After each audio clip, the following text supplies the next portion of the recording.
you'll be afraid. You'll be afraid to take the trades because you've talked a good game. You've talked outwardly in the presence of others. But when it comes time to push the button, when it comes time to manage that risk, to manage your emotions, to navigate the psychological storm, that real money, real trading on the hard right edge of the chart brings with it. So it's the quiet ones. It's the quiet ones that do all their talking in their journals, where no one else has seen that they cheerlead themselves. They don't beat their chest. They don't brag. They don't do any of those types of things. They just quietly encourage themselves in the solitude of their journal, where it needs to stay. When we look at this industry, there's a verse. There's treasure to be desired and oil in dwelling of the wise, but a foolish man spends it up. What does that mean? Well, I'll apply it to trading. Okay, it could be used in a myriad of things, but I'm going to apply that saying to what we do as traders, how we go into the world of speculation for profit, and how we many times lose sight of what it is that we're trying to do. For me, it was trying to retire early. I was wanting to retire at 40. And things change over the course of my career and how I came up, just like it's going to change for you. But it's important for you to identify what is a low-hanging fruit objective for you. Now, I'm not saying sell yourself short in terms of your life, what would be viewed as successful or not successful. But unfortunately, social media, Instagram, YouTube, the influencers' effect on individuals. And I would have been very easily wrapped up in all this stuff too. If I could go back in time and think about how I felt, this insatiable need to feel like I was worth something beyond the normal. I wanted to be outside the range of like everybody else. Not because I wanted to be better than everybody else, but because I wanted to feel significant, because I didn't grow up with parents that had any love towards me. So I got my love and nurturing from my grandparents. So I had a chip on my shoulder. So I was using the market as a way of proving myself worth to me and everyone else around me. That was the wrong approach to going into trading. I wanted to win back my ex-wife. I wanted to do things to have other people look at me and want to be me. I wanted to be that person. And if we had social media back in my time, if it happened to be like it is today, where we have Instagram and Facebook and Twitter and all these things that are available to distract us and fill our minds up with foolishness and self-worship and idol worship of other people. That's why I don't like it when you guys call me things like a king or a goat and stuff like that. I don't like that. But I would have been wrapped up in that stuff in 1992 when I first started, if it was available. And I would have fallen victim to it. And who knows what kind of egomaniac I really would have been. But the idea of knowing why you're going into this, what's the purpose, what's the reason why you're doing it? It's for the embetterment of yourself, yes, but there has to be something beyond that. Okay, when you lay up treasure for yourself here in this world, you're thinking, well, I want to have a nice life. I want to live a nice, successful life where I can do whatever I want to do whenever I want to do it. And I kind of promote that mindset. I want everyone to have that, yes. But there's got to be something more to it than that. And for me, when I started doing things for people outside of myself, and the things that brought a greater sense of respect for risk, the idea of taking on new risks was a little bit more challenging when I became a father. Because prior to that, I was a cowboy. It was nothing for me to go in there and risk 50% of my account on trades that I had no business being in, when I didn't even know how to trade. But when I had my son, Cody, putting aside all the drama that came with how I became a father, that changed a lot of things for me. It changed the way I viewed risk. I looked at things differently.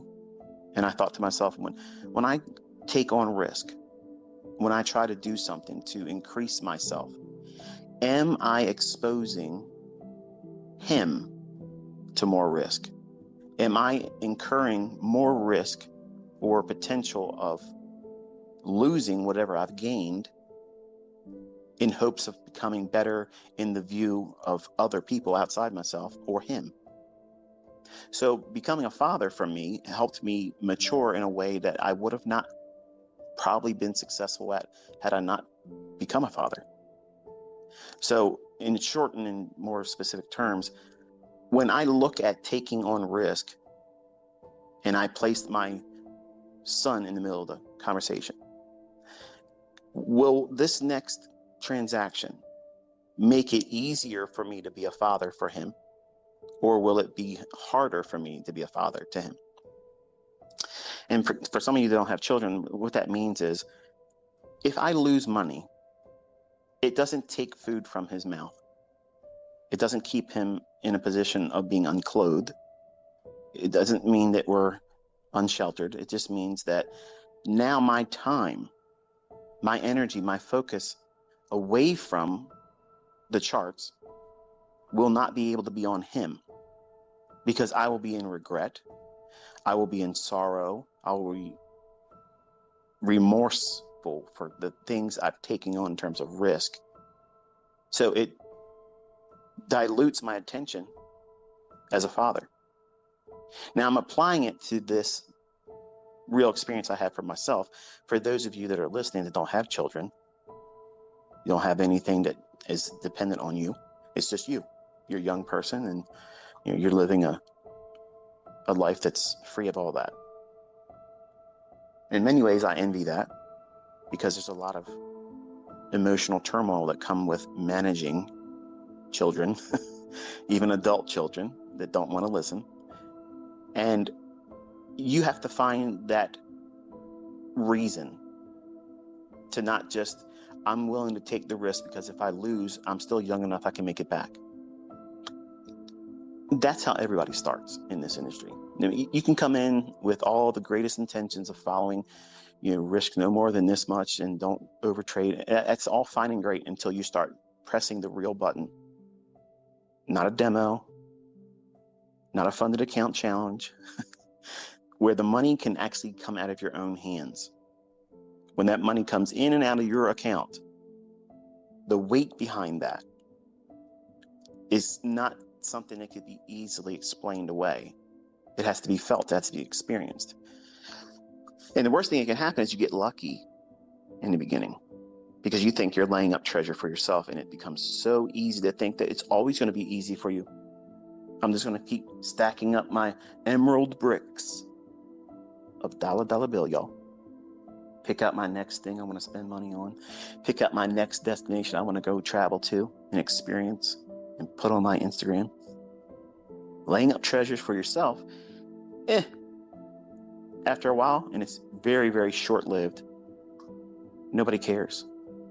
At some point, no matter how profitable you are, at some point you're going to reach that level where, yeah, I make money. Yeah, I'm doing well, but how many cars can I buy? And how many new things do I have to buy to keep people interested in me? And then you discover what I discovered in my 20s, that nobody really cares. They don't really care about you when you do that. They're living vicariously through your decisions and what you show. And they think to themselves, because they're spending time chasing and pursuing you because you're doing that, their concern is not about you. The concern that they had about me on America Online was not generally about me, but I wanted to believe it was. And the people that do this, they want to be looked up to. They want to be worshipped. They want to be idolized. Those things carry you only so far. And at some point, no matter how good you are, it stops satisfying. And when it stops satisfying you and you no longer get that, well, return on your investment, and you start seeing the diminishing returns. No matter what you do, and no matter what you try to do over the top, spending money, showing this and showing that, it won't bring you any satisfaction. It won't really entice any of your followers or people that look up to you, and you'll become bored in their eyes, or boring rather, and you will become bored by what it is that you're doing. And the long and short of it is that's all the wrong things. You're laying up treasures for yourself here. But when you have this pursuit of laying up treasures for yourself, that is such a short-lived journey of success. Because at some point, there's just simply nothing else to do. And that's an unfortunate state of mind to be in, because I found myself that way in my 20s. And while it's easy for me to go out there and show that I have lots of money and I can earn lots of money and I can create new business ventures and partnerships and do all kinds of things, open up new mentorships, and I'm not doing it. I told you I wasn't. My pursuits, my why I'm doing anything going forward is for the treasures I'm laying up for my family. I want to create memories for them. I want to create memories for myself. And I've robbed myself of that. And it's easy to get caught up in the success. I have lots of students that are making lots of money now. And they're finding success in what they're doing, and they feel good about themselves. And I'm so thankful that they've had that experience. But I don't want you to think that that's all there is to it. Because at some point, if you don't have a child now, you might become a parent later on. And then all of a sudden, you're going to have a greater sense of respect for risk.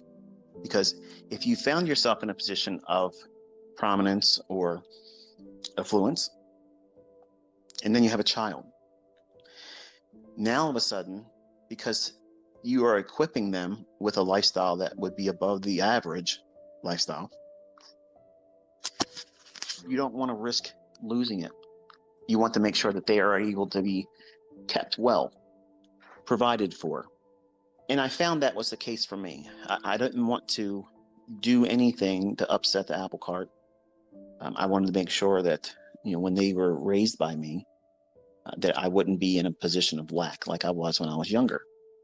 I know what it felt like to be sleeping in a car with a 1-year-old or less than a 1-year-old. I know what it's like to be homeless. I know what it's like to have no roof over your head, no money in the bank. I know what it feels like to have a seized bank account and having to file bankruptcy. I've done all those things before. I've done that. I've lived all that before. And when you have children, or for some of you that are listening, when you have a why that it's outside yourself, you do things for other people. They may not be directly related to you. They may not be your offspring. It may be that you want to sponsor the less fortunate. That's an admirable thing. It should not be broadcasted. It should not be out there say, I support this, I support that person, I'm doing this and I'm doing that, because that's your reward then. But you have to have some kind of sense of reason, some purpose beyond and outside yourself to do this, because if you don't, you will take blind risk. You'll do things when you're bored.